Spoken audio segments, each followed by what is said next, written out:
നമ്മുടെ ജീവിതമാണ് നമ്മുടെ റഅ്സുൽ മാൽ, മൂലധനം, ക്യാപിറ്റൽ. ജീവിതം അവസാനിച്ചാൽ മൂലധനം നഷ്ടപ്പെട്ടു, പിന്നെ വരുമാനം ഉണ്ടാക്കാൻ സാധ്യമല്ല, ലാഭമുണ്ടാക്കാൻ സാധ്യമല്ല, ഒരു ഏർപ്പാടും നടക്കൂല. ഇപ്പോൾ നാം മൂലധനം കൈവശമുള്ളവരാണ്. മൂലധനം നഷ്ടപ്പെട്ട ആളുകളുണ്ട്, പള്ളിയുടെ ഖബർസ്ഥാനിൽ കിടക്കുന്നു. 2 റക്അത്ത് നിസ്കരിച്ചെങ്കിൽ എന്നവർ ആഗ്രഹിക്കുന്നുണ്ട്.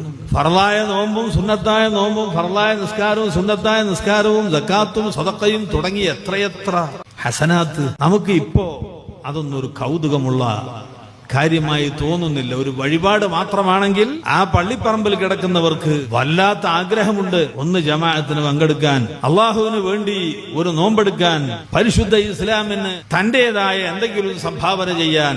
അത് ഖബറിൽ എത്തുന്നതിന് മുമ്പ് തന്നെ ഉണ്ടാകും. മരണാസന്നമാകുന്ന സമയത്ത് പറയും, റബ്ബി ലൗലാ അഖർതനി ഇലാ അജലിൻ ഖരീബ് ഫഅസ്സദ്ദഖ വഅകുൻ മിനസ് സാലിഹിൻ. കുറച്ചുകൂടി ആയുസ് നീട്ടി തരണം.